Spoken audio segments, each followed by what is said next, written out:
पथिक सेना के राष्ट्रीय अध्यक्ष मुखिया गुर्जर की गिरफ्तारी के बाद बीजेपी ने समाजवादी पार्टी के मंत्री शाहिद मंजूर और उसके बेटे के खिलाफ मोर्चा खोल दिया है, जहां बीजेपी मेरठ के दिग्गज नेताओं ने सैकड़ों कार्यकर्ताओं के साथ डीएम दफ्तर पर जमकर हंगामा कर धरना दिया और सपा व स्थानीय प्रशासन पर जमकर निशाना साधा। आप भी जानते हैं रुख क्या होने वाला है। आज जो रुख देख रहे हैं वो आगे आने वाले टाइम में नहीं रहेगा। ईंट का जवाब पत्थर से और ठीक से दिया जाएगा। उपचुनाव में जीतकर सांसद बनने के बाद पहली बार कांतिलाल भूरिया अलीराजपुर पहुंचे, जहां दाहोद नाके से लेकर बस स्टैंड तक रैली के रूप में उनका स्वागत किया गया।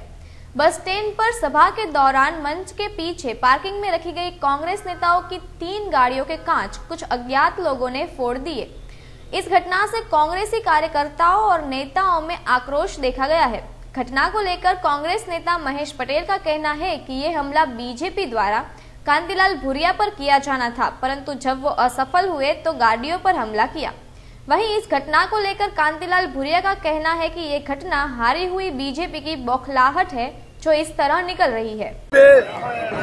अलीराजपुर जिले के मतदाता भाइयों बहनों बुजुर्गों को मैं आभार व्यक्त करने के लिए आया था और मेरा सुनते ही अलीराजपुर जिले के 1 लाख के अंदर लोग आज यहाँ पर आए मेरे स्वागत के लिए और उन्हें धन्यवाद आशीर्वाद देने के लिए। तो मैं उनका आभार व्यक्त करता हूँ मतदाताओं का और उनकी भावना के ऊपर उनकी जो समस्या के ऊपर खरे उतरने की कोशिश में पूरी करूंगा। और आज भारतीय जनता पार्टी ने लोग गुंडों ने बौखलाकर हमारी गाड़ियों के ऊपर पथराव किया, हमारे लोगों के साथ झगड़ा करने की कोशिश की और ये सारी बौखला कर ये करने पर रतलाम अलीराजपुर जिले के लोगों ने फैसला किया, उनको जवाब दिया है। अब उनका लूट खाना बंद होगा और जितने भी यहाँ के जो माफिया है, खदान माफिया और शराब माफिया, उन्होंने सारी तरह से उनको पाल रखा। अब उनका भी अब यहाँ की जनता जवाब देगी।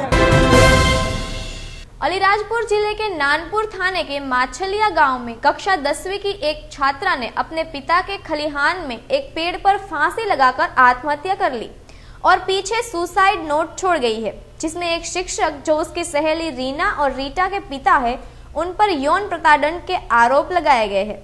हालांकि पुलिस इस मामले में पोस्टमार्टम रिपोर्ट आने के बाद ही कुछ कहने का बोल रही है। सर, नानपुर में एक छात्रा ने अपनी आत्महत्या कर ली है और उस तरह का एक मामला है। पूरा मामला क्या था? मामला ये है कि उसके पिताजी ने एक रिपोर्ट करी थी जिसकी हमने मर कायम करी है कि मेरी बेटी ने आत्महत्या कर ली और आत्महत्या की जांच में मैंने अपने अधिकारी को भेजा था जिसने सुसाइड नोट प्राप्त किया और उसमें अपने सहेली के पिता के बारे में है उसमें ऐसा अभी जो भी होगा, लेकिन जो भी होगा वो जांच में के बाद ही होगा। सिरसा में लुटेरों के हौसले दिन ब दिन बढ़ते जा रहे हैं। कुछ लुटेरों ने सिरसा के बच्चों के मशहूर डॉक्टर राजेंद्र से उनकी गाड़ी छीन ली और फरार हो गए। पुलिस ने भी मामला दर्ज कर जांच शुरू कर दी है। बताया जा रहा है कि डॉक्टर राजेंद्र जब जेसीडी के पास हांडीखेड़ा रोड से जा रहे थे तो 3-4 युवकों ने उनके आगे गाड़ी लगाकर हथियार के बल पर उनकी फॉर्च्यूनर गाड़ी छीन ली और फरार हो गए। पुलिस इस मामले में जहां रोड पर लगे सीसीटीवी कैमरों की फुटेज खंगाल रही है, वहीं लुटेरों को पकड़ने के लिए टोल नाकों के रिकॉर्ड भी जांच रही है।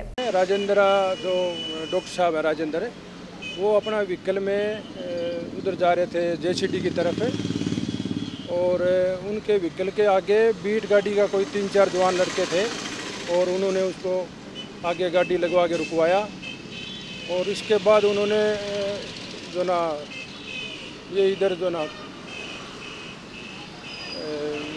हांडीखेड़ा साइड में जो ना उसको रोड पे ले गए दोनों व्हीकलों को और उसके बाद उन्होंने बीट में बिठा लिया और दूसरा जो उनके साथ जो ड्राइवर था वो इनकी गाड़ी को लेके चले गए। फिर वो इधर से वापस आए हैं, वापस आके बरनाला रोड से बस अड्डा होते हुए और इधर सार डिंग रोड पे इधर चले गए।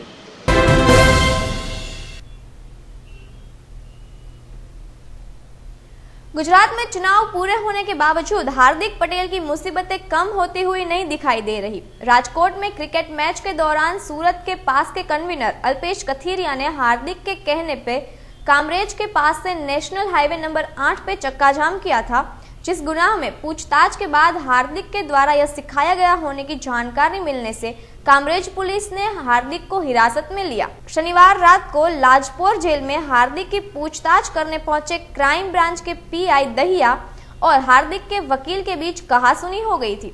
कोर्ट के अर्थघटन के मामले में 2 घंटे तक दोनों के बीच कहासुनी हुई थी। मेरठ के लालकुर्ती थाना इलाके के पेट बाजार में मामूली बात को लेकर हुए विवाद में दबंगों ने एक युवक पर धारदार हथियारों से हमला बोल दिया और युवक के गले पर चाकुओं से वार कर दिए और उसे बुरी तरह जख्मी कर दिया और मरा समझकर मौके से फरार हो गए। हालांकि एक आरोपी को भीड़ ने पकड़कर पुलिस के हवाले कर दिया था।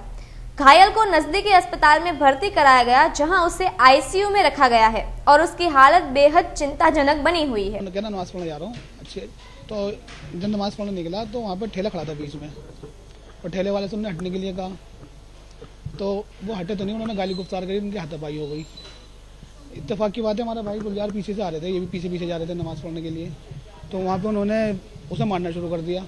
तो एक उसमें संजू नाम का लड़का है और एक हनी नाम का है, तो हनी के हाथ में तो छुरा था और एक बल्लम टाइप का कुछ चीज़ था और एक के पास था रोड जो सिर पे मारी चोट जिससे, और मेरे भाई के 2 गले काटे गए हैं जिससे कि ऊपर रहम कर दिया, हमसे तेजी तले नहीं। वो कहते हैं हाँ वो तुम्हारे यहाँ, अभी हम तुम्हारे रास्ते रहते हैं। वो सभी एक ही परिवार के, एक ही समुदाय चाचा ताऊ के बेटे हैं। अगर भाई गुलजार नहीं होते तो मेरे ख्याल से वो जान से मार देते। तो पीछे से एक लड़का कहता है भाई बहन तो मर जाएगा, तो मर गया क्योंकि भैया गिर चुका था। मेरठ में एक लड़की ने दबंगई दिखाते हुए एक शोरूम में जमकर तोड़फोड़ की और फरार हो गई। मामला मेरठ के थाना नौचंदी क्षेत्र के सेंट्रल मार्केट का है, जहां एक लड़की का शोरूम संचालक से स्कूल ड्रेस के बंडल में एक शर्ट कम निकलने के बात को लेकर विवाद हो गया। फिर क्या था, कुछ ही देर में वह लड़की अपने हाथ में क्रिकेट बैट लेकर आई और दुकान में तोड़फोड़ शुरू कर दी। लड़की ने दुकान के सारे शीशे तोड़ दिए। दुकान में मौजूद कर्मचारियों ने उसे काफी रोकने की कोशिश की, लेकिन वह किसी के रोके से नहीं रुकी और दुकान में तोड़फोड़ करती रही। वो 3 बजे आए थे। 3 बजे उन्होंने कहा था कि आपकी हमारे एक पैकेट था, पैकेट के अंदर कोई शर्ट कम निकली है। तो मैंने उनको ये कहा था अगर कोई शर्ट कम निकली है तो आप मुझे स्लिप ला के दिखा दीजिए, स्लिप में अगर कुछ कम ही होगी मैं आपको दे दूंगा, शर्ट दे दूंगा। मेरे को इतनी लंबी चौड़ी बात नहीं। उन्होंने कहा मैं कहते हैं ठाईगरे परिवार से हूँ, मैं ये हूँ फलाना, मैंने गंदी गालियाँ देनी शुरू कर दी उन्होंने कहा कि कहते हैं फ़िलहाल मैं अपना जो कहते हैं पर्स चेंज कर रही है इसलिए इसमें नहीं है, मैं आप ले आइए मैं आपको दे दूँगा अगर ऐसा डिफरेंस निकलेगा। तो वो कह रहे नहीं। उसने फिर अपने हस्बैंड को फ़ोन करा, फिर उन्होंने पता नहीं क्या करा, फिर उन्होंने एक शर्ट ली यहाँ से, शर्ट 160 रुपये की थी। उन्होंने मेरे को पैसे देने लगे, शर्ट भी मुंह पे मार के फेंकी मेरी, ये वाली ये पन्नी रखी आगे और पैसे भी फेंक के मार दिए मेरे मुंह पर। ठीक है, वो चले गए। फिर 4:55 में वो फिर से आए तो बैट लेके वो फिर पूरी फुटेज के अंदर है आपके पास कि क्या क्या उन्होंने करा। मेरी सब कुछ बात नहीं, कुछ नहीं, बस तोड़फोड़ कर दी।